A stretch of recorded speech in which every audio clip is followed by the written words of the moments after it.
Hello dear aspirants, welcome to today's class. মই নিতাশ্ৰী আপোনাক সকলোকে ইউইপাটৰ তৰফৰ পৰা স্বাগতম জনাইছো। আমি অক্টোবৰ মাহৰ যিখিনি কাৰেণ্ট এফেয়াৰ্স আছিলে বা সাম্প্ৰতিক ঘটনাৱলী বাতৰিসমূহ আছিলে সেই বিষয়ে পঢ়ি আছিলো আৰু আগৰ দুটা ক্লাছত আমি কিছুমান বেলেগ টপিকৰ ওপৰত ডিসকাশন কৰিলো। আজি আমাৰ তৃতীয়টো ক্লাছ আৰু ইয়াত যিখিনি মেনশন কৰা আছে এই বিশেষ টপিক গিটা আজি ক্লাছটো ডিসকাস কৰিম ইয়াত আৰু ইয়াৰ লগত ৰিলেটেড যিখিনি কথা থাকিব আমি সেই বিষয়ে আলোচনা কৰিম আৰু এনেকে আকৌ কন্টিনিউ কৰি থাকিম গতিকে আশা কৰিছো আপোনালোকে সকলোৱে এই কাৰেণ্ট এফেয়াৰ্স খিনি ফলো কৰি আছে আৰু আমাৰ মেইন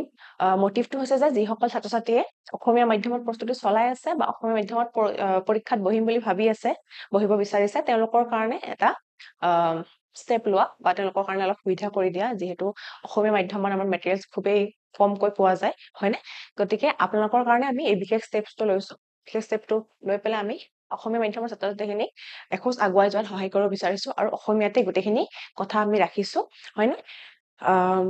আপোনালোকে পিডিএফ টো হোৱাটসএপ গ্ৰুপটোত জয়েন কৰিছে বুলি মই আশা ৰাখিছো ইয়াৰ আগৰ ক্লাছত মই কৈছিলো যে আপোনালোকে বিশেষ কিউআৰটো স্ক্যান কৰি পেলাই হোৱাটসএপ গ্ৰুপটোত জয়েন হলে গোটেইখিনি নোটছ খিনি পাই যাব পিডিএফ খিনি পাই যাব আৰু ইয়াৰ লগত ৰিলেটেড এমসিকিউজ তাত দিয়া হ'ব সেইখিনি আপোনালোকে প্ৰেক্টিস কৰি থাকিব পাৰিব ক্লাছখিনি কৰাৰ পিছত ঠিক আছে গতিকে আজি ক্লাছটো আমি আৰম্ভ কৰো আজি ক্লাছত ইয়াত যিখিনি দিয়া আছে এই বিশেষ যি সাতটা টপিক আছে এইটাৰ বিষয়ে আমি আজি ক্লাছটোত পাৰ্টিকুলাৰলি ডিসকাস কৰিম প্ৰথমটো টপিক হৈছে মৈত্ৰী এটা গৱেষণা কেন্দ্ৰ যেটো এন্টাৰ্কটিকা আমাৰ পৃথিৱীৰ যিখন মহাদেশ সপ্তমখন মহাদেশ তাৰ প্ৰতিষ্ঠা কৰা হৈছে মৈত্ৰী প্ৰথমতে এটা আগতে 1989 স্থাপন কৰা হৈছিল মৈত্ৰী কেন্দ্ৰ 1 বুলি আৰু সেই বিশেষ কেন্দ্ৰটোৰ এতিয়া সময় উকলি যোৱাৰ বাবে কাৰণ বিজ্ঞানসন্মতভাৱে কিছুমান পাৰ্টিকুলাৰ টাইমলাইন থাকে আমাৰ যেনেকৈ এক্সপায়াৰি থাকে বস্তুবিলাকৰ বা সাপোজ এটা মেচিন যেতিয়া আমি বহুত বছৰ ইউজ কৰো তাৰ পিছত আমি হেতু আমি কি কৰিব লগা হয় ৰিপ্লেস কৰিব লগা হয় বা কেতিয়া ৰিনোভেট কৰিব লগা হয় না চেঞ্জেস বিলাক কৰিব লগা হয় গতিকে সেই যেটো মানে প্ৰিভিয়াস আমাৰ ৰিসাৰ্চ সেন্টাৰ আছিল গৱেষণা কেন্দ্ৰ আছিল এন্টাৰ্কটিকা হেতু এতিয়া বিশেষভাৱে কিছুমান ক্ষেত্ৰত অক্ষম হৈ পৰিছে বাবে আমি তাত সেকেন্ড ভাৰতৰ ফালৰ পৰা সেকেন্ড আমি কি কৰিছো মৈত্ৰী 2 বুলি এটা সেকেন্ড ৰিসাৰ্চ সেন্টাৰ আমি তাত স্থাপন কৰিবলৈ আৰম্ভ কৰিছো ঠিক আছে আৰু 2029 চনৰ ভিতৰত এইটো সম্পূৰ্ণ হ'ব বুলি আমাৰ চৰকাৰে আশা কৰিছে লগতে আগৰ যেটো আমাৰ আছিল হেতু ৰিপ্লেস কৰি পেলাই তাৰ যিখিনি সম্পূৰ্ণ কাম আছে বা চলি থকা যিখিনি ৰিসাৰ্চ আছে সেইখিনি এই যেটো পাৰ্টিকুলাৰ মৈত্ৰী 2 যেটো আছে গৱেষণা কেন্দ্ৰ যেটো স্থাপন হ'ব হেতুৱে ইয়াৰ পৰা কন্টিনিউ কৰি লৈ যাব ঠিক আছে এন্টাৰ্কটিকা যেহেতু মানুহৰ বসতি বা সম্ভৱ নহয় বা নাই মানুহৰ বসতি তাত কি কৰা হয় এনেকে বেলেগ কান্ট্ৰি বিলাকে কিছুমান ইনিচিয়েটিভ লৈ পেলাই কিছুমান গৱেষণা কেন্দ্ৰ স্থাপন কৰে আৰু সেই গৱেষণা কেন্দ্ৰসমূহৰ বিশেষভাৱে গৱেষণা কৰি তাৰ পাৰ্টিকুলাৰ এনভায়ৰনমেন্টটো বা তাৰ ক্লাইমেটটো কি কৰি থাকে ষ্টাডি কৰি থাকে সময়ৰ লগে লগে ঠিক আছে আৰু এতিয়ালৈকে এইটো ভাৰতৰ চতুৰ্থ গৱেষণা কেন্দ্ৰ হ'ব এন্টাৰ্কটিকা ঠিক আছে যেটো বৰ্তমানৰ মৈত্ৰী যে অলৰেডি এটা মৈত্ৰী ষ্টেচন আছে বুলি কৈছো ন হেতুৰ কাখতে ইয়াত কি কৰা হ'ব এইটো এই পাৰ্টিকুলাৰ যেটো মানে অঞ্চল আছে সেই অঞ্চলত নিৰ্মাণ কৰা হ'ব আৰু আগৰ মৈত্ৰী কেন্দ্ৰটো তাৰ পৰা অতৰাই পেলা হ'ব 1989 ত যেটো মৈত্ৰী কেন্দ্ৰ স্থাপন হৈছিল তাৰ পৰিৱৰ্তন কৰা হ'ব বা তাৰ পৰিপূৰক হিচাপে তাৰ কমপ্লিমেন্ট কৰিবৰ কাৰণে আৰু কমপ্লিট কৰিবৰ কাৰণে এই নতুন মৈত্ৰী ষ্টেচনটো তাত স্থাপন কৰা হ'ব ঠিক আছে আৰু ইয়াৰ ইনিচিয়েটিভটো কোনে লৈছে আৰ্ট সায়েন্স আছে আমাৰ যেটো মিনিষ্ট্ৰি অফ আৰ্ট সায়েন্সেস আছে সেই পাৰ্টিকুলাৰ মিনিষ্ট্ৰিটোৱে এই গুটেই মানে ষ্টেপটো বা গুটেই ইনিচিয়েটিভটো হ্যান্ডেল কৰিছে আৰু তেওঁলোকে তাত গুটেইখিনি সম্পূৰ্ণ হোৱালে কামখিনি স্বাস্থ্য কৰিব আৰু তেওঁলোকৰ আন্ডাৰ যেটো national centre for polar and ocean research বুলি আছে এই পাৰ্টিকুলাৰ মানে গ্ৰুপটো সেই দায়িত্বটো দিয়া হৈছে under art ministry of art sciences ঠিক আছে আৰু ইয়াতে কি হ'ব গ্ৰীণ ৰিসাৰ্চ বেস হ'ব আমি যেহেতু আজিকালি কি কৰো গ্ৰীণ ইন্ডিয়া বা সকলো ক্ষেত্ৰতে আমি কি কৰো সেউজীকৰণৰ ওপৰত গুৰুত্ব দিও হয়নে আমি কি কৰো কি বুলি কম এটো পৰিবেশ সংৰক্ষণৰ ক্ষেত্ৰত যিকোনো ক্ষেত্ৰতে আমি পৰিবেশত যাতে আমি কমকৈ হানি কৰিব পাৰো ইতিমধ্যে আমাৰ পৰিবেশটো যথেষ্টখিনি কি হৈছে নষ্ট হৈছে বা ধ্বংস হৈছে তাৰ ৰিজাল্টটো আমি কি হত দেখিবলৈ পাই আছো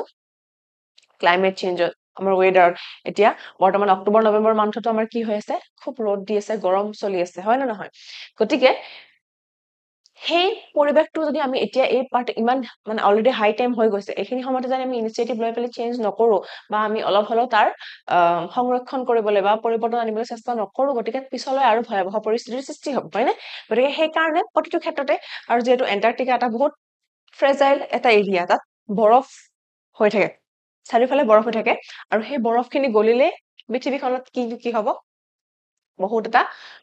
ভয় লগা পৰিস্থিতিৰ সৃষ্টি হ'ব। আৰু যিহেতু ক্লাইমেট চেঞ্জৰ কাৰণে অলপকৈ বৰফ গলিব আৰম্ভ কৰিছে, হয় নে নহয়? গতিকে সেইকাৰণে তাত কি কৰা হ'ব, কিছুমান গ্ৰীণ ইনিচিয়েটিভ লোৱা হ'ব, আৰু সৌৰ শক্তি ইউজ কৰা হ'ব, লগতে বতাহ শক্তি ইউজ কৰা হ'ব। আমাৰ যিটো সূৰ্যৰ পৰা অহা শক্তি, সৌৰ শক্তি দি আজিকালি আমি বহুত ক্ষেত্ৰত আমি ইউজ কৰোৱে ইতিমধ্যে, হয় নে নহয়? আমি লাইট চলাৰ পাৱাৰ যিটো লাইট থাকে আমি সেয়া ইউজ কৰো, হয় নে নহয়? গতিকে তাতেও সৌৰ শক্তিৰ লগতে বতাহৰ পৰা যিটো উইণ্ড এনাৰ্জি, সেইটো ইউজ কৰি পেলাই তাত বিদ্যুৎ কি কৰা হ'ব, উৎপাদন কৰা হ'ব, ইলেক্ট্ৰিচিটি জেনেৰেট কৰা হ'ব। ঠিক আছে, এনেধৰণৰ কিছুমান ইনিচিয়েটিভ ইয়াত পাৰ্টিকুলাৰ প্ৰজেক্টৰ আণ্ডাৰত লোৱা হ'ব। ঠিক আছে, এই গোটেইখিনি এইবিলাক পইণ্ট কিছুমান ক্ষেত্ৰত কি হ'ব, আপোনালোকৰ এক্সামৰ ষ্টেটমেণ্টত আহিব পাৰে। ঠিক আছে, চাপ'জ এইটো চায়েন্স এণ্ড টেকনলজিৰ আণ্ডাৰতো আহিব পাৰে, এই কুৱেশ্যনটো এনভাইৰনমেণ্টৰ আণ্ডাৰতো আহিব পাৰে, আপোনালোকৰ যদি মেইনছৰ ক্ষেত্ৰত আমি চাব যাওঁ, আৰু প্ৰিলিমছতো আহিব পাৰে, এনেকে ষ্টেটমেণ্ট বিলাক দিয়া হ'ব পাৰে। গতিকে এই পাৰ্টিকুলাৰ এটা ইনফৰমেশ্যন আপোনালোকৰ কাৰণে বহুত ইম্পৰ্টেণ্ট হৈ যায়। আধুনিক পৰ্যবেক্ষণ ব্যৱস্থা তাত ব্যৱহাৰ কৰা হ'ব, যিটো অবজাৰভেশ্যন এটা টেকনিক থাকে, বৰ্জ্য ব্যৱস্থাপনা, মানে ৱেষ্টটো মেনেজ কৰা হ'ব, যিখিনি আমাৰ ৱেষ্টেজ থাকে সেইখিনি মেনেজ কৰা হ'ব, আৰু আধুনিক প্ৰযুক্তিৰে সজ্জিত হ'ব, মানে নিউ যিবিলাক টেকনলজি আছে সেই গোটেইখিনি টেকনলজি তাত ইউজ কৰা হ'ব এইটো বনোৱাৰ ক্ষেত্ৰত, আৰু এটা বৰ্ষজোৰা বা দীৰ্ঘলীয়া গ্ৰীষ্মকালীন অভিযানৰ ইয়াত সুবিধা দিয়া হ'ব, কাৰণ গৰমটো বেছি হলে যাতে তাত কি নহয়, বৰফটো নগলে। আৰু লগতে কি কৰা হ'ব, ক্লাইমেটলজি, গ্লেচিয়লজি, তাত গ্লেচিয়াৰ্ছ বিলাকৰ বিষয়ে ষ্টাডি কৰা হয়, অচিনোগ্ৰাফি, বায়লজি, এটমস্ফেৰিক চায়েন্স আদি ক্ষেত্ৰত ইয়াৰ ওপৰত গৱেষণা কৰা হ'ব, আৰু এই গোটেইখিনি গৱেষণা শক্তিশালী কৰিবলৈ আমাৰ এই নতুন ৰিচাৰ্চ চেণ্টাৰটো কি কৰা হ'ব, স্থাপন কৰা হ'ব। ঠিক আছে, ভাৰতৰ বাবে ইয়াৰ কি গুৰুত্ব আছে চাব আপোনালোকে। মৈত্ৰী আৰু ভাৰত ষ্টেচনৰ পিছত মৈত্ৰী 2 ভাৰতৰ পোলাৰ গৱেষণা নেটৱৰ্ক শক্তিশালী কৰিব। ভাৰতৰ পোলাৰ মানে পোলাৰ ৰিজন দুটা আছে, চাউথ পোল আৰু নৰ্থ পোল, হয় নে? গতিকে সেই পোলাৰ খিনি ষ্টাডি কৰিবৰ কাৰণে, আমাৰ পোলাৰ ৰিজনটো ষ্টাডি কৰিবৰ কাৰণে ভাৰতৰ বেছটো আৰু মানে নেটৱৰ্কটো ষ্ট্ৰং কৰিব কিহে, এই আমাৰ নতুন ৰিচাৰ্চ চেণ্টাৰটো এষ্টাব্লিছ কৰাৰ পিছত। ঠিক আছে, বিশ্বজুৰি কি কৰা হ'ব, ক্লাইমেট ডিপ্ল'মেচি আৰু বৈজ্ঞানিক অংশীদাৰিত্বত ভাৰতৰ ভূমিকা বৃদ্ধি কৰিব। কিয় কৰিব, কাৰণ ক্লাইমেটৰ ক্ষেত্ৰতো আমি ষ্টেপ এটা লৈছো, আৰু আমাৰ ইয়াতে কি কৰা হ'ব, সম্পূৰ্ণকৈ সৌৰ শক্তি আৰু সৌৰ শক্তি আৰু বতাহ শক্তি, উইণ্ড এনাৰ্জি আৰু চলাৰ এনাৰ্জি ইউজ কৰি পেলাই আমাৰ কি কৰা হ'ব, ইলেক্ট্ৰিচিটি জেনেৰেট কৰা হ'ব বা বিদ্যুৎ উৎপাদন কৰা হ'ব। গতিকে সেই ক্ষেত্ৰত ক্লাইমেট ডিপ্ল'মেচিৰ ক্ষেত্ৰতো আমাৰ ইণ্ডিয়াৰ ফালৰ পৰা ষ্টেপ লোৱা হ'ব ইয়াতে। আৰু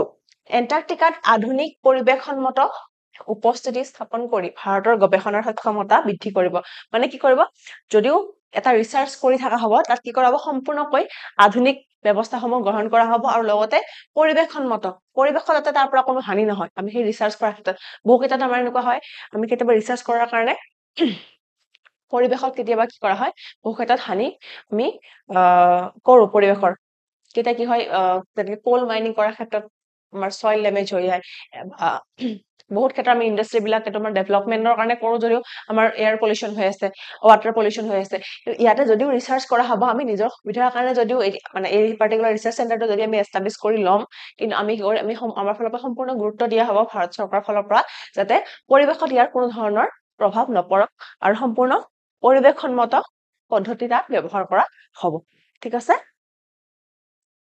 আশা কৰিছো আপোনালোকে বুজি পালে আগৰ পাৰ্টিকুলাৰ টপিকটো, আৰু তাৰ লগত যদি আপোনালোকৰ ফালৰ পৰা কিছুমান ইনফৰমেশ্যন বা ফেক্টছ মানে ইনক্লুড কৰিব বিচাৰে, আপোনালোকে ইনক্লুড কৰিব পাৰে। ঠিক আছে, মই বেছি দীঘলীয়া কৰি থকা নাই, কাৰণ যিহেতু ভালেখিনি টপিক আমাক ইয়াত মানে মই ডিছকাছ কৰিবলগীয়া আছে, সেইকাৰণে। নেক্সটটো আছে ইউনেস্কোৰ virtual museum of stolen cultural object. Recently ইউনেস্কোৱে কি কৰিছে, এটা ইনিচিয়েটিভ লৈছে, কি বনাবৰ কাৰণে, এটা ভাৰ্চুৱেল মিউজিয়াম। ঠিক আছে, এটা ভাৰ্চুৱেল মিউজিয়াম বনাবৰ কাৰণে, ভাৰ্চুৱেল মানে আমি সকলোৱে জানো ডিজিটেল এটা প্লেটফৰ্ম। গতিকে এনেকুৱা এটা মিউজিয়াম থাকিব, য'ত কি কৰা হ'ব, ভাৰ্চুৱেলি যিবিলাক মানে বস্তু অলৰেডি কি হৈছে, শ্ব' কৰা হৈ গৈছে, কোনোবাই হয়তো তাৰ পৰা শ্ব' কৰিছে, কিন্তু এটা বহুত হিষ্টৰিকেলি হ'ব পাৰে বা কালচাৰেলি ইম্পৰ্টেণ্ট অবজেক্ট এটা হ'ব পাৰে, আৰু সেইটো কি কৰা হ'ব, ইয়াত এনেকে ডিছপ্লে কৰা হ'ব। এই বস্তু দেখিছে, গছৰ নিচিনাকৈ এনেকে ওখকে হ'ব, ইয়াতে এনেকে মানুহে চলি মানে খোজকাঢ়ি চলাচল কৰি পেলাই এনেকে ধুনীয়াকে বস্তুখিনি চাব পাৰিব ডিজিটেলি তাত কি কৰা থাকিব ডিসপ্লে কৰা থাকিব গোটেই বস্তুখিনি ঠিক আছে আৰু তাত গোটেইখিনি বস্তু ডিটেইলছো দিয়া থাকিব যে ক'ৰ আছিলে কেনেকে তাত ক্ৰিয়েট কৰা হৈছিলে তাৰ ইম্পৰ্টেন্সটো কি গোটেইখিনি বস্তু আৰু এইটো 2025 চনৰ 29 ছেপ্টেম্বৰ তাৰিখে ক'ত হৈছিলে বাৰ্চিলোনাত অনুষ্ঠিত মন্ডিয়াল কাল 2025 সন্মিলনত বিশ্বৰ প্ৰথম ভাৰ্চুৱেল মিউজিয়াম অফ সোল এণ্ড কালচাৰেল অবজেক্টৰ উদ্বোধন কৰা হৈছে ইতিমধ্যে অক্টোবৰ মাহৰ 29 তাৰিখে ইয়াৰ উদ্বোধনো কৰা হৈ গৈছে আৰু ইয়াৰ কাৰণে কিছুমান বিশেষ পদক্ষেপ গ্ৰহণ কৰা হৈছে এইটো হৈছে এটা ডিজিটেল গৱেষণা সংগ্ৰহালয় ইয়াত কি কৰা হ'ব বস্তুবিলাক সংগ্ৰহ কৰি ৰাখা হ'ব কিন্তু ডিজিটেলি তাত অবজেক্টটো আমি ফিজিক্যালি যদি দেখা নাপাওঁ তাক ডিজিটেলি ডিসপ্লে কৰি ৰাখা হ'ব ডিজিটেলি ডিসপ্লে কৰিলে তাত আমি গোটেই তাৰ ডিটেইলছখিনি দেখা পাম আৰু বস্তুটো আমি 3D হিচাপত মানে 2D আৰু 3D দুটা ৰূপতে আমাৰ তাত কি কৰা হ'ব মানে দেখুৱা থাকিব আমি 2 3 আমি যেনেকৈ সিনেমা চাওঁতে 3D চশমা পিন্ধি ল'লে বস্তুটো কি লাগে একদম কাষতে থকা যেন লাগে আমি কেতিয়াবা এটা মোমেন্টৰ কাৰণে এনেকুৱা লাগে যে আমি সেই তাত মানে পাৰ্টিকুলাৰ এনভায়ৰনমেন্টৰ মাজতে সোমাই আছো তাতেও এনেকুৱা হ'ব যে 3D বস্তুটো আমি যদি চাই থাকিম আমাৰ এনেকুৱা কাষতে সেইটো ফিজিক্যালি প্ৰেজেন্ট থকাৰ নিচিনা লাগিব কিন্তু এইটো ডিজিটেলিহে আমাৰ ওচৰত কি কৰা হ'ব ডিসপ্লে কৰা হ'ব ঠিক আছে গতিকে এই মানে পাৰ্টিকুলাৰ ইনিচিয়েটিভটোৰ মানে হেৰিটো গুৰুত্বটো এইটোৱে যে যিবিলাক বস্তু অলৰেডি বিশ্বজুৰি অকল এটা পাৰ্টিকুলাৰ এৰিয়াত নহয় গোটেই অল ৱৰ্ল্ডত এটা বস্তু যদি কি হৈছে বেআইনীভাৱে বা চোৰ কৰা হৈছে বা এইটো বস্তু সাংস্কৃতিক বস্তুটোৰ তাৰ চোৰ কৰাৰ লগে লগে তাৰ কি হৈছে নাইকিয়া হৈ গৈছে মানুহে এইটো বস্তু আৰু এক্সপিৰিয়েন্স কৰিব পৰা নাই এই বস্তুটো এই যিটো ভাৰ্চুৱেল মিউজিয়াম তাৰ জৰিয়তে কি কৰিব পাৰিব গোটেইখিনি সেই সেম মানে অভিজ্ঞতাটো বা এক্সপিৰিয়েন্সটো এই মিউজিয়ামটো 3D কৰিব পাৰিব ঠিক আছে এটা অভিজ্ঞতা লাভ কৰিব পাৰিব 2D আৰু 3D ৰ জৰিয়তে গোটেইখিনি বস্তু তেওঁলোকে আকৌ তাত চাব পাৰিব আৰু যিমানখিনি ষ্টলেন অবজেক্ট আছে অল ওভাৰ দ্য ৱৰ্ল্ড গোটেইখিনি তাত কি কৰা হ'ব ইনক্লুড কৰা হ'ব উইথ প্ৰপাৰ ইনফৰমেশ্যনছ ঠিক আছে এটা গ্যালাৰি বনোৱা হ'ব আৰু লগতে এটা কি বনোৱা হ'ব ৰিটাৰ্ণ এণ্ড ৰিইনষ্টিটিউচন ৰুম কোনোবা যদি আকৌ নিজে গৈ পেলাই সেই বস্তুটো পাৰ্টিকুলাৰ বস্তুটো যদি ৰিটাৰ্ণ কৰিব বিচাৰিছে তাক আকৌ ৰিইনষ্টিটিউট কৰিব বিচাৰিছে ঠিক আছে পুনৰ উদ্ধাৰ কৰিব বিচাৰিছে আৰু তাক আকৌ নতুনকৈ গঠন কৰিব বিচাৰিছে তেতিয়া সেইটো কৰিব পাৰিব দুটা পাৰ্টিকুলাৰ ৰুম থাকিব এটা ষ্টল এণ্ড অবজেক্টছৰ গ্যালাৰিতে থাকিব তাত এনেকৈ ভাৰ্চুৱেলি ডিজিটেলি 2D আৰু 3D ফৰ্মত তাক প্ৰেজেন্ট কৰা হ'ব আৰু এটা থাকিব য'ত কোনোবা যদি ৰিটাৰ্ণ কৰিব বিচাৰিছে নহলে বা ৰিইনষ্টিটিউট পুনৰ উদ্ধাৰ কৰিব বিচাৰিছে সেইটো কৰিব পাৰিব দুটা পৃথক বিভাগ থাকিব ঠিক আছে পুনৰপ্ৰাপ্ত বস্তুবোৰৰ কাহিনীটো দৰ্শন কৰিব পাৰিব যে ক'ত কেনেকৈ চুৰ হৈছিলে কোনে ক্ৰিয়েট কৰিছিলে তাৰ পৰা কেনেকৈ উদ্ধাৰ কৰা হ'ল সেই গোটেইখিনি ডিটেইলছ তাত মেনশ্যন কৰা থাকিব ঠিক আছে আৰু বিভিন্ন দেশৰ স্থানীয় সম্প্ৰদায়ৰ অভিজ্ঞতা আৰু সাংস্কৃতিক ক্ষতিৰ কথা কাৰণ এটা কেতিয়াবা পাৰ্টিকুলাৰ অবজেক্ট এটা মই এটা সৰু ইয়াত উদাহৰণ দিব বিচাৰিম আমাৰ বৃন্দাবনী বস্ত্ৰ অসমৰ বৃন্দাবনী বস্ত্ৰখনৰ কিমান বেছি ইম্পৰ্টেন্স বা ভেলু আছে সেইটো আমি সকলোৱে জানো আমি অসমীয়াসকলে হয়নে আৰু সেই পাৰ্টিকুলাৰ বস্ত্ৰখন যেতিয়া অসমৰ পৰা লৈ যোৱা হৈছিলে মই চুৰি কৰা ৱৰ্ডটো ইয়াত ইউজ কৰিব বিচৰা নাই লৈ যোৱা হৈছিলে কাৰণ সেই সময়ত তেওঁলোক পাৱাৰত আছিলে তেওঁলোকে যি ইচ্ছা তাকে কৰিছিলে ব্ৰিটিছসকলে আৰু তেওঁলোকে যেতিয়া লৈ গৈছিলে তাৰ লগত আমাৰ ইমোশ্যনছখিনিও আমাৰ কালচাৰেল যিখিনি ইম্পৰ্টেন্স আছে সেইখিনিও তেওঁলোকে লৈ গৈছিলে হয়নে সেইকাৰণে এতিয়া বৰ্তমান আকৌ এই ইনিচিয়েটিভটো লোৱা হৈছে যে সেইখন ৰিক্ৰিয়েট কৰিব বিচৰা হৈছে সেই বৃন্দাবনী বস্ত্ৰখন এতিয়া বৰ্তমান অসমত ৰিক্ৰিয়েট কৰাৰ এটা প্ৰচেষ্টা ইতিমধ্যে আৰম্ভ হৈছে গতিকে সেই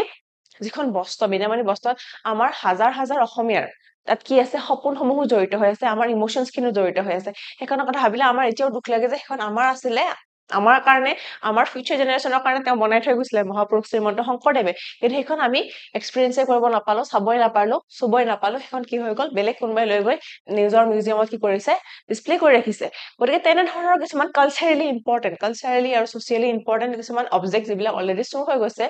বা ইলিগেলি কৰবাত লৈ যোৱা হৈছে তাৰ সংৰক্ষণ কৰিবৰ কাৰণে এই ভাৰ্চুৱেল মিউজিয়ামটো কি কৰা হৈছে বনোৱা হৈছে ইউনেস্কোৰ ফালৰ পৰা গতিকে এটা বহুত ইম্পৰ্টেণ্ট টপিক হ'ব পাৰে আপোনালোকৰ এক্সামৰ কাৰণে আৰু তাত কি কৰিব বিচৰা হৈছে সেই কথাখিনিও ষ্টেটমেণ্টত কেতিয়াবা কুৱেশ্যন থাকিব পাৰে ঠিক আছে আৰু পাৰ্টিকুলাৰ বস্তুটোৰ কাৰণে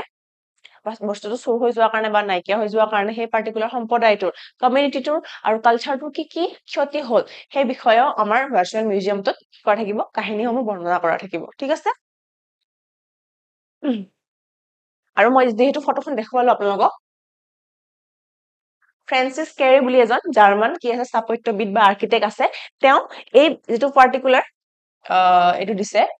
মানে ফৰ্মেটটো যে গছৰ নিচিনাকে বনোৱা হ'ব সেই পাৰ্টিকুলাৰ মিউজিয়ামটো আৰু মানুহে এনেকে খোজকাঢ়ি গোটেইখিনি বস্তু চাব পাৰিব এটা বস্তু ইয়াতে এনেকে ডিসপ্লে কৰা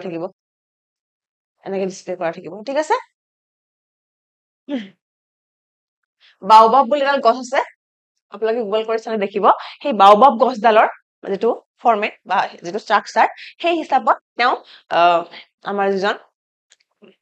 স্থাপত্যবিদ বা আৰ্কিটেক্ট আছে তেওঁ এজন জাৰ্মান কি হয় আৰ্কিটেক্ট হয় জাৰ্মান আৰ্কিটেক্ট হয় তেওঁ সেই পাৰ্টিকুলাৰ গছডালৰ আকাৰত সেইটো বনাবৰ কাৰণে তেওঁ নক্সাখন দিছে আৰ্কিটেক্ট বিলাকে আমাক কি কৰে নক্সা এখন দি দিয়ে আৰু সেইখনৰ হিচাপত আমি আমাৰ যিখিনি বনাব লাগে তাকে বনাও আমি ঘৰ বনাব হয় তেওঁ আৰ্কিটেক্টৰ হেল্প লওঁ গতিকে সেই আকাৰটোৰ পাৰ্টিকুলাৰ গছডালৰ আকাৰত ভাৰ্চুৱেল মিউজিয়ামটো বনোৱাৰ কাম ইতিমধ্যে আৰম্ভ হৈছে সেইটো ঐক্য আৰু শক্তিৰ প্ৰতীক হিচাপে তাক এষ্টাব্লিছ কৰা হৈছে মিউজিয়ামটোত আৰু ইয়াৰ উদ্দেশ্য বা গুৰুত্বটো কি হ'ব পাৰে ইম্পৰ্টেন্স আৰু পাৰ্পাছটো কি সেই পাৰ্টিকুলাৰ মিউজিয়ামটোৰ চুৰি কৰা বিশিল্প বস্তুৰ সাংস্কৃতিক ঐতিহ্য কেনেকৈ নষ্ট হয় এটা পাৰ্টিকুলাৰ বস্তু কালচাৰেল অবজেক্ট এটা চুৰ কৰাৰ লগে লগে সেই বস্তুটোৰ লগত গোটেই কালচাৰটোৰ ঐতিহ্যটো কেনেদৰে ডিষ্ট্ৰয় হৈ যায় সেই বিষয়ে আমাক বিশ্বব্যাপী গোটেই মানুহখিনিক সজাগ কৰিবলৈ ইয়াৰ প্ৰতিষ্ঠা কৰা হৈছে ভাৰ্চুৱেল পুনৰাগমন ভাৰ্চুৱেল ৰিপাৰ্টিশ্যন মানে আকৌ কোনোবাই যদি আনি পেলাই তাত স্থাপন কৰিব বিচাৰিছে বস্তুটো তাত কৰিব পাৰিব শাৰীৰিকভাৱে উভতাই আনা সম্ভৱ নহলেও ডিজিটেল ৰূপত সম্প্ৰদায়ক নিজৰ ঐতিহ্যৰ সৈতে পুনৰ সংযোগ কৰা সাপোজ আমি যেতিয়া গৈ পেলাই ডিজিটেলি আমাৰ কিবা এটা পাৰ্টিকুলাৰ সাপোজ সেই বৃন্দাবনী বাস্তুখনে আমি চাম আমি কালচাৰলি আকৌ কানেক্ট হৈ যাম আমাৰ নিজৰ কালচাৰটো বস্তুবিলাক দেখা পাম গোটেই বস্তুখিনি তাত যেনেকে মেনশ্যন কৰা থাকিব আঁকা থাকিব আমি আমাৰ কালচাৰৰ ইমোশ্যনটো আকৌ লগে লগে ফিল কৰিব পাৰিম হয় নে নহয় 3D ৰূপত চালে মই এইটো ক'লো আমি এটা সময়ৰ কাৰণে অনুভৱ কৰি যাওঁ যে আমি তাত উপস্থিত আছো নেকি এই পাৰ্টিকুলাৰ এনভাইৰনমেণ্টত বা আমাৰ ওচৰতে আছে নেকি সেই মানে বস্তুটো ফিজিকেলি প্ৰেজেন্ট হৈ আছে নেকি তেনেধৰণৰ এটা অনুভৱ হয় সেইকাৰণে সেই অনুভৱটো পাৰ্টিকুলাৰ কমিউনিটিটোক দিবলৈ বা সেই কালচাৰটোক দিবলৈ যাতে তেওঁলোকে নিজৰ হিষ্টৰিয়ান অবজেক্টটো আকৌ ফিল কৰিব পাৰে চাব পাৰে সেই মানে এক্সপিৰিয়েন্সটো দিবলৈ এই ষ্টেপটো লোৱা হৈছে আৰু ছাত্ৰ ছাত্ৰী আৰু যুৱ প্ৰজন্মক মানে মেইনলি আমাৰ যিখিনি আমি এক্সপিৰিয়েন্স বা ষ্টুডেন্টছ খিনি আছো আৰু আমাৰ ইউথ জেনেৰেশ্যন মেইনলি ইউথ জেনেৰেশ্যনে আমাৰ প্ৰতিখন দেশৰ ভৱিষ্যত বুলি কোৱা হয় নে নহয় গতিকে ইউথ জেনেৰেশ্যনে যাতে এই বস্তুটো এটা চিৰিয়াছ টপিক হিচাপে লয় আৰু ইয়াৰ ক্ষেত্ৰত তেওঁলোকে সজাগ হয় আৰু সাংস্কৃতিক যিবিলাক সম্পদ থাকে এটা কালচাৰৰ যিখিনি অবজেক্ট থাকে বা তেওঁলোকৰ যিখিনি পৰিচয় বুলি মই ক'ব বিচাৰিছো এই ক্ষেত্ৰত গতিকে সেই পৰিচয়টো কিমান ইম্পৰ্টেন্ট হয় এটা কালচাৰৰ কাৰণে হয়নে অসমীয়া বুলি ক'লে কেনেকে গামোচাখন গুৰুত্বপূৰ্ণ হৈ পৰে হয়নে তো পাৰ্টিকুলাৰ সেই বস্তু কেনেকে ইম্পৰ্টেন্ট হয় এটা কালচাৰৰ কাৰণে সেই বস্তুটো কেনেকে কনজাৰ্ভ কৰিব লাগে প্ৰিজাৰ্ভ কৰিব লাগে সেই ক্ষেত্ৰত এটা ইউথ জেনেৰেশ্যনটোক এৱেৰ কৰিব পাৰে তাৰ কাৰণেও ইয়াত এটা বিশেষ পদক্ষেপ লোৱা হৈছে এই মিউজিয়ামটোৱে সেই বস্তুটো গুৰুত্ব দিছে ঠিক আছে তো সেই দুটা আমাৰ টপিক শেষ হৈছে ইয়াৰ লগত থাৰ্ড টপিকটো হৈছে আমাৰ কেণ্টন আৰ মিলাৰ এৱাৰ্ড 2025 আপোনালোকে হয়তো সবেই মেক্সিমাম মানে মানুহে দেখিছে এই এৱাৰ্ডটো ৰিচেণ্টলি নিউজত আছে অক্টোবৰ মাহত আৰু 2025 চনৰ কেণ্টন আৰ মিলাৰ এৱাৰ্ডটো আমাৰ অসমৰ কাজিৰঙাৰ যিগৰাকী ডিৰেক্টৰ আছে সোণালী ঘোষ মেম তেওঁ লাভ কৰিবলৈ সক্ষম হৈছে ঠিক আছে এজন কেণ্টন আৰ মিলাৰ তেওঁ এজন কি আছিলে এনভাইৰনমেন্টেলিষ্ট আছিলে তেওঁ আছিলে পৰিৱেশ সংৰক্ষক আৰু সেই তেওঁৰ নামতে 2006 চনৰ পৰা এই পাৰ্টিকুলাৰ এৱাৰ্ডটো দি অহা হৈছে হয়নে আৰু 2025 চনত আমাৰ কাজিৰঙাৰ ডিৰেক্টৰ গৰাকীয়ে বঁটাটো লাভ কৰিবলৈ সক্ষম হৈছিলে এই বঁটাটো কিহৰ কাৰণে দিয়া হয় যিবিলাক আমাৰ মানে পাৰ্টিকুলাৰলি নেচাৰৰ ক্ষেত্ৰত বা এনভাইৰনমেন্টৰ ক্ষেত্ৰত যিবিলাক আমাৰ ইম্পৰ্টেন্ট প্লেচেছ বিলাক থাকে বিশেষ কিছুমান ষ্টেপছ লয় বা বিশেষ অৱদান আগবঢ়ায় তেওঁলোকক সন্মান জনাবলৈ এই পাৰ্টিকুলাৰ এৱাৰ্ডটো দিয়া হয় ঠিক আছে সংৰক্ষিত অঞ্চলসমূহ প্ৰিজাৰ্ভ যিবিলাক এৰিয়া থাকে সেইবিলাকৰ ব্যৱস্থাপনাৰ পদ্ধতিসমূহ আৰু লগতে বৈজ্ঞানিক উপায় অৱলম্বন কৰি কিছুমান যদি ষ্টেপ লোৱা হয় তাক সন্মান জনাবলৈ এই পাৰ্টিকুলাৰ এৱাৰ্ডটো দিয়া হয় ঠিক আছে আৰু লগতে সম্প্ৰদায়ক যিটো অংশগ্ৰহণ বুলি কৈছে সম্প্ৰদায়িক অংশগ্ৰহণ মানে হৈছে কমিউনিটি পাৰ্টিচিপেশ্যন আমি আমাৰ সাৰাউণ্ডিংটো বা আমাৰ লগত কাষত যিবিলাক কি আছে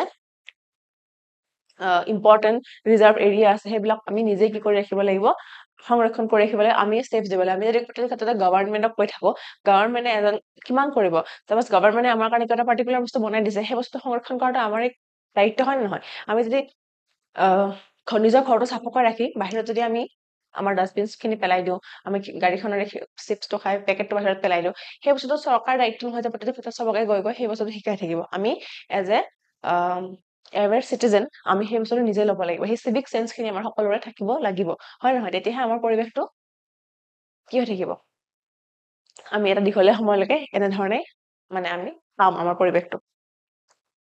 সংৰক্ষণ ক্ষেত্ৰত গভীৰ প্ৰভাৱ বিস্তাৰ কৰা ব্যক্তিসকলক এই সংৰক্ষণ এনেকুৱা পাৰ্টিকুলাৰ এৰিয়াবিলাক সংৰক্ষণ কৰাৰ ক্ষেত্ৰত যিবিলাকে বিশেষ কিছুমান অৱদান আগবঢ়াইছে আৰু গভীৰ এটা তাত প্ৰভাৱ পেলাইছে তেনেধৰণৰ ব্যক্তিসকলক কি কৰা হয় এই কেণ্টন আৰ মিলাৰ নামৰ ব্যক্তিজনক সন্মান জনাই মানে বৰ্জনৰ নামেৰে এই এৱাৰ্ডটো তেনেধৰণৰ ব্যক্তিসকলক মানে প্ৰদান কৰা হয় তেনেধৰণৰ পাৰ্টিকুলাৰ এৰিয়াবিলাক কি হ'ব পাৰে ৰাষ্ট্ৰীয় উদ্যান হ'ব পাৰে বন্যপ্ৰাণী অভয়াৰণ্য হ'ব পাৰে ঠিক আছে সেইবিলাকৰ পৰিচালনা সংৰক্ষণ আৰু স্থায়িত্বমূলক ব্যৱস্থাপনা ক্ষেত্ৰত যোনে স্পেচিয়েল কিবা ইনিচিয়েটিভ লৈছে তেওঁলোকক এনেধৰণৰ এই এৱাৰ্ডটো দি পেলাই সন্মান জনোৱা হয় ঠিক আছে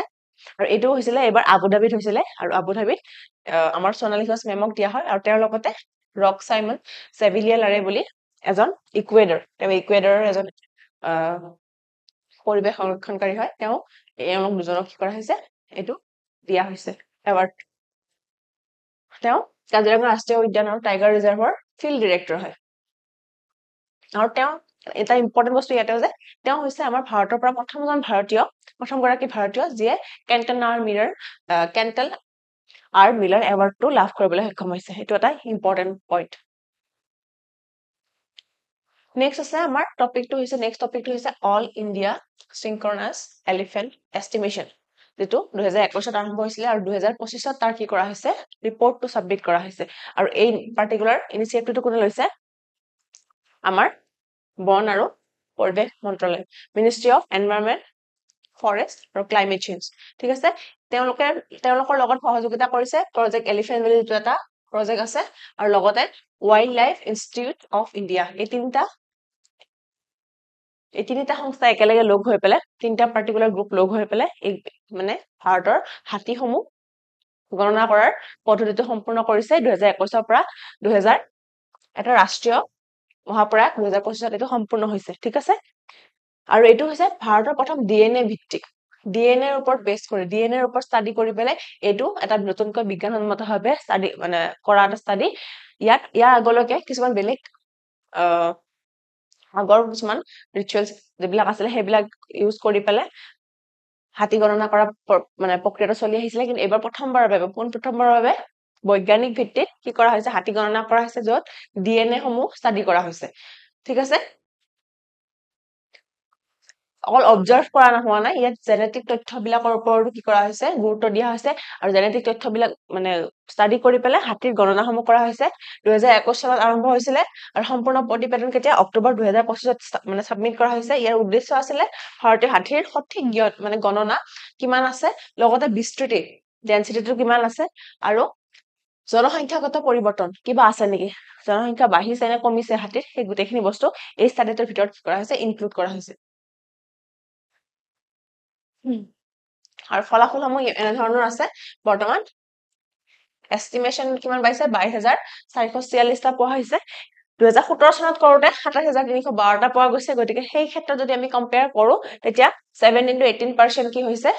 ইয়াৰ পপুলেশ্যন হাতীৰ পপুলেশ্যনটো কি হৈছে হ্ৰাস হৈছে আৰু ইয়াৰ ক্ষেত্ৰত আমাৰ চৰকাৰে কি মন্তব্য দিছে যে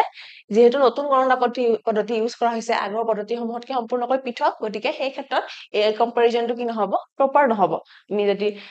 বাঢ়া কমাটো চাব যাওঁ পদ্ধতিটো সলনি হৈছে সেই ক্ষেত্ৰত বাঢ়া কমাটো অলপ সলনি হ'ব পাৰে বুলি চৰকাৰে মন্তব্য প্ৰকাশ কৰিছে ইয়াত দিয়া হৈছে ৰাজ্যসমূহত ভাৰতৰ ৰাজ্যসমূহত কোনখন ৰাজ্যত কিমান পাইছে প্ৰথম মানে সৰ্বোত্তম আছে কৰ্ণাটকত 6013টা আৰু অসমত আছে 4159টা ঠিক আছে এই এক্স্যাক্টলি মানে এখিনি আহিব পাৰে বুলি কথা নাই কিন্তু এই পাৰ্টিকুলাৰ ৰিসাৰ্চটোৰ ওপৰত বা হাতীৰ যেটো গণনা পদ্ধতিৰ ওপৰত কোৱেশ্চন হ'ব পাৰে যে নতুন কি হৈছে এবাৰ আমাৰ ডিএনএ বা যিবিলাক জেনেটিক তথ্য আছে সেইবিলাকৰ ওপৰত গুৰুত্ব দি পেলাই নতুনকৈ এটা মানে ষ্টাডিৰ পদ্ধতি এটা উলিওৱা হৈছে ঠিক আছে ইয়াৰ পিছৰ টপিকটো হৈছে 2030 চনত 2030 কি কৰা হ'ব কমনৱেলথ গেমছ অনুষ্ঠিত কৰা হ'ব ভাৰতত আয়োজন কৰা হ'ব আৰু এইটো কি হ'ব এটা গ্ৰেট ইনিচিয়েটিভ হ'ব আৰু ইয়াৰ লগতে এইটো হোৱাৰ লগে লগে ভাৰতত ইতিমধ্যে এবাৰ হৈছিলে আগতে আৰু এইটো হ'ব সেকেন্ড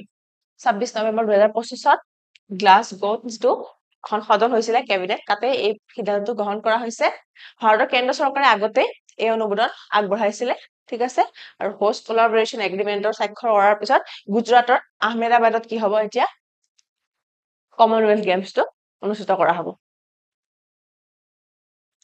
2030 সংস্কৰণৰ গেমছ শতাব্দী হিচাপে হ'ব শতাব্দী মানে হৈছে আমাৰ শতবাৰ্ষিকী 1930 চনত আৰম্ভ হৈছিলে 1930ত আৰম্ভ হৈছিলে কমনৱেলথ গেমছসমূহ আৰু যেহেতু 2030 চনত 100 বছৰ হ'ব গতিকে আমাৰ ভাৰতৰ কাৰণে এটা বিশেষ মানে সৌভাগ্য বুলি ক'ব লাগিব যে 100 বছৰীয়া কমনৱেলথ গেমছৰ আমাৰ সিৰিজটো আমাৰ ক'ত সম্পূৰ্ণ হ'ব ভাৰতত হ'ব আৰু ইয়াৰ বাবে গুজৰাটৰ আহমেদাবাদ চহৰ ঠিক আছে আমি এতিয়া বৰ্তমান গান্ধীনগৰ বুলি জানো তাক ইয়াৰ কাৰণে সিলেক্ট কৰা হৈছে 2010 চনত মই ক'লো এবাৰ যে 2010 চনত এবাৰ ইয়াতে ভাৰতত আগতে হৈ গৈছে দিল্লীত হৈছিলে আৰু এবাৰ সেকেন্ড টাইমৰ কাৰণে ভাৰতে কি কৰিব কমনৱেলথ গেমছসমূহ হোষ্ট কৰিব ইয়াৰ এই ক্ষেত্ৰত আমাৰ গুজৰাটত বা আহমেদাবাদত কিয় সিলেক্ট কৰা হৈছে যে উচ্চ মানৰ কি আছে ক্লিয়াৰ পৰিকাঠামো স্পৰ্টছৰ ষ্ট্ৰাকচাৰ এটা আছে এটা ভাল ষ্টেডিয়ামৰ এভেইলেবিলিটি আছে গুজৰাটত আমাৰ নৰেন্দ্ৰ মোদী ষ্টেডিয়াম কেইদিনমান আগতে তাত কেইবছৰমান আগতে তাত স্থাপন কৰা হৈছে গতিকে এনে ধৰণৰ কিছুমান বিশেষ কাৰণৰ কাৰণে কি কৰা হৈছে আহমেদাবাদক এই ক্ষেত্ৰত সিলেক্ট কৰা হৈছে আৰু এই আয়োজন ক্ৰীড়া স্পৰ্টছৰ ক্ষেত্ৰত বা টুৰিজমৰ ক্ষেত্ৰত সকলো ক্ষেত্ৰতে কি হ'ব উন্নয়ন আনিব বুলি আশা কৰা হৈছে আৰু অৰ্থনৈতিক ইকনমিক আৰু সোশিয়াল মানে সোশিয়াল যিখিনি আছে প্লেটফৰ্ম সেই ক্ষেত্ৰতো আমাৰ বিশেষ কিছুমান প্ৰভাৱ বিস্তাৰ কৰিব বুলি আশা কৰা হৈছে এটা ইকনমিক আৰু সোশিয়াল যিবিলাক আমাৰ চৰকাৰৰ যিবিলাক ইনিচিয়েটিভ আছে সেইবিলাকতো ইয়াৰ কি হ'ব প্ৰভাৱটো পৰিব কাৰণ 100 বছৰীয়া এটা মানে হিষ্টৰিকেল এটা ইভেন্ট হ'ব 2030 চনত নেক্সট আছে আমাৰ টপিকটো হৈছে এছিয়ান উলি নেক ষ্টৰ্ক এইটো ষ্টৰ্ক ফেমিলিৰ এটা কি হয় বাৰ্ড হয় অসমৰ ৰিসেন্টলি কাজিৰঙা ৰাষ্ট্ৰীয় উদ্যানত এটা উলি নেক ষ্টৰ্ক মানে ইনজিয়ৰ অৱস্থাত তেওঁলোকক কি কৰিছে ৰেস্কিউ কৰিছে আৰু কৰি পক্ষী যিবিলাক বিজ্ঞানী আছে তেওঁলোকে তাক চিকিৎসা কৰি লগে লগে আকৌ প্ৰকৃতিত মুক্ত কৰি দিছে ঠিক আছে আৰু তেৰাই অঞ্চলত এই প্ৰজাতিৰ সংখ্যা বৰ্তমান বৃদ্ধি পোৱাৰ খবৰ আহিছে দুটা স্থানত 50টাৰো অধিককৈ কি দেখা গৈছে এনে ধৰণৰ ষ্টক দেখা গৈছে ঠিক আছে হাৰিয়ানাটো ভাৰতৰ হাৰিয়ানাটো কৃষি ক্ষেত্ৰসমূহত এই ষ্টক প্ৰজাতি ভালদৰে বাঢ়ি যিহেতু কৃষি ক্ষেত্ৰবিলাক কি হৈ থাকে আমাৰ এগ্ৰিকালচাৰ ফিল্ড বিলাক অলপ ৱেট হৈ থাকে বা সেই ৱেটলেণ্ড বিলাকৰ নিচিনা হৈ থাকে মেইনলি এই ষ্টক বিলাক ৱেটলেণ্ড বিলাকত বেছিকে থাকে মানে ফৰেষ্টতকে বেছি এনেকুৱা ধৰণৰ জাগাবিলাকত বেছি থাকে কেতিয়াবা কি কৰে গছৰ লগতে তাহাতে যিবিলাক আমাৰ মানে ষ্ট্ৰাকচাৰ্ছ বিলাক থাকে যেনেকে টাৱাৰ চাৱাৰ বিলাক ওখ ওখ সেইবিলাকতো তাহাঁতে কি কৰে কেতিয়াবা বাঁহ বনায় আৰু অসমৰ ৰিচেন্টলি যেতিয়া চৰাই গণনাৰ অভিযান কৰা হৈছিলে চৰাই গণনা কৰাৰ সময়ত এই উলি নেক ষ্টৰ্কটো নিয়াৰ থ্ৰেটেন হিচাপে লিষ্টত অন্তৰ্ভুক্ত কৰা হৈছিলে আইউচিএনৰ ফালৰ পৰা এইটো নিয়াৰ থ্ৰেটেনতে আছে 2014ত এই নিয়াৰ থ্ৰেটেনৰ পৰা কি হৈছিলে ভালনাৰেবললৈ আহি গৈছিলে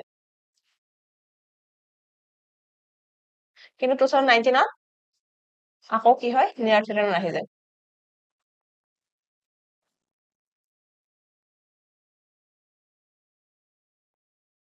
ঠিক আছে